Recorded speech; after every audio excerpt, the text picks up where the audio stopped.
The way an organization functions is a reflection of the person who is leading it. Just a few days ago, I facilitated a workshop with about 25 executives of nonprofits, and there were a lot of very interesting things that we uncovered and discovered in that workshop.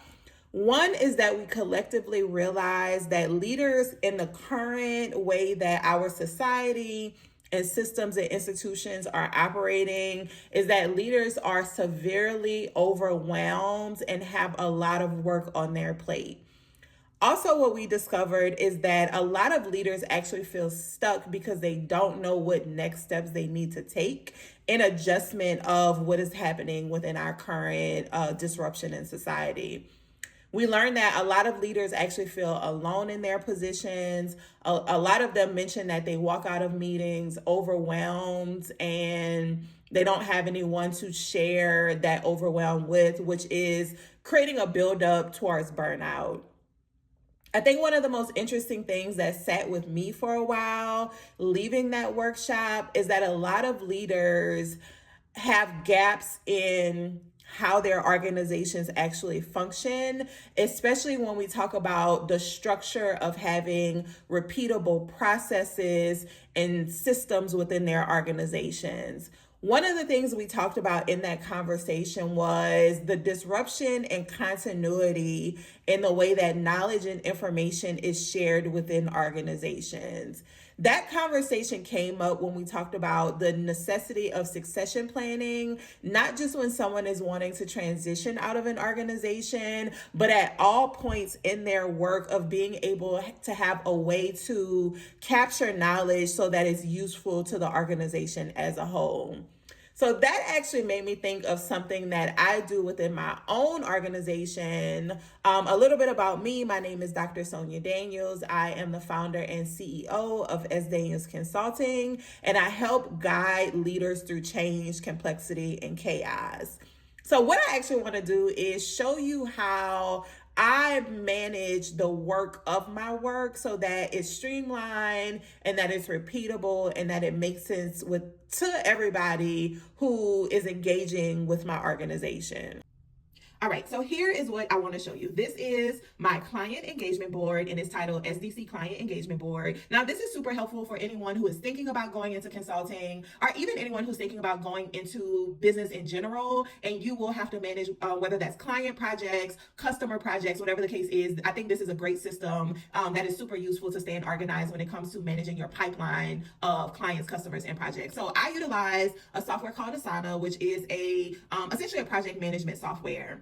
And so I'm going to just kind of take you through a very simplistic way to manage and stay organized when it comes to your work. So I have 7 different columns or categories of how different work moves through my business. So the first column is in the works, which means these are projects that I've either already applied for, submitted some type of application to, or these are dream projects, right? So for example, I recently submitted a grant application to Blueprint Tulsa. And so I also included the amount of that grant and then the status of it. So for me, I have a few different categories. I have 6 different categories of how I track the progress of these different opportunities. So activated means that I may have had an initial conversation with someone, or I may have had just some type of my foot in the door, but nothing has happened with this project yet, right? The second category is awaiting response. So perhaps I have already submitted an application to it, but I have not heard back yet. Maybe they didn't send a confirmation email, or maybe it kind of just went into like the universe and I haven't heard anything back from it.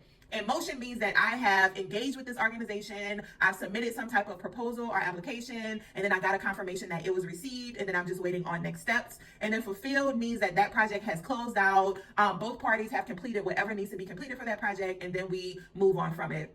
I also have on hold by design, which means that it's something that might be on my mind, but maybe it hasn't moved forward yet. Or I reached out to the person and they are kind of trying to think through how we can work together, but nothing is set in stone. And then I have a revisiting, which means that this might be an opportunity that maybe I was rejected from, or maybe it just didn't move forward, but it's still an ideal or dream client for me. And so that is how I notate in the works. What I also do as well is there are companies that I would love to work with, and I don't know how to work with them, but they are my dream client. And so I want to show you kind of what some of those are. So for example, example, one of my biggest dream clients is to be able to become a strategic advisor for the NFL, whether that's working with their executives or working with specific teams or players, to be a strategic advisor in regards to leadership and how to navigate change. So think, for example, when a team gets a new head coach, that means that they essentially have a new leader, and that means that the way that organization functions, or that team functions, or that club functions will change. And so change management is a necessary part of any leadership adjustment, and so I have that as a dream client as well. I would also like to be a speaker at Create and Cultivate. I haven't figured out how that's going to work out. I would love to work with Pinterest in some capacity. I know they have a annual summit, and so these are just some of my dream partners that I would absolutely love to work in a strategic advisory opportunity with. I don't have any of these names because I haven't quite figured out how to get my foot in the door, but I'm a believer in manifestation, and so it also helps to have these written down as well. Now, the next section I want to focus on is onboarding and kickoff. So once these projects move forward, I then am able to just drag it into onboarding and kickoff. So right now, currently, I don't have any projects that are onboarding or in the kickoff phase, and so that is the reason why this column is currently empty. Now, the next column you see is my active projects. So right now, I have 4 current active projects in the works. I just got a speaking engagement in Mississippi that I'll be doing in June. And so I do have that one listed here at the top in motion. And then I also have a current client that I just completed a workshop facilitation for. And then I'm hoping that that will turn into possibly a ongoing relationship with them. I have this as a retainer. And so that's why I have this here. And then I also have another retained client that I offer strategic advisory to on a monthly basis. And so these are my 4 current active projects. As you can see, I also include the the project fee, and that's a great way for me to stay organized in terms of my finances as well, because I'm able to kind of double back here and see just what those project fees are, so I can just make sure my books are reflective of what the contract says. And then also you can see I also have the dates of the contract too. I need to add this one and this one, but it's helpful for me to also have that and keeps me organized. I do have some other brand partnerships I would like to explore also. Again, I have this here with no other information because it is a dream of mine to work with these organizations. But again, I don't know how to get my foot in the door, or I should say I'm figuring that out. And so I want to keep these here.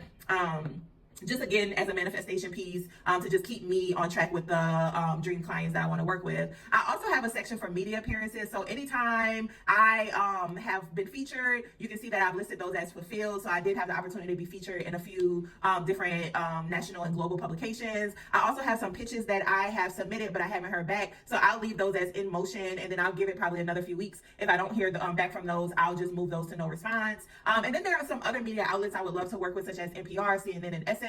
Again, not sure how to get my foot in the door, but again, I want to keep those up there just as a future opportunity to consider.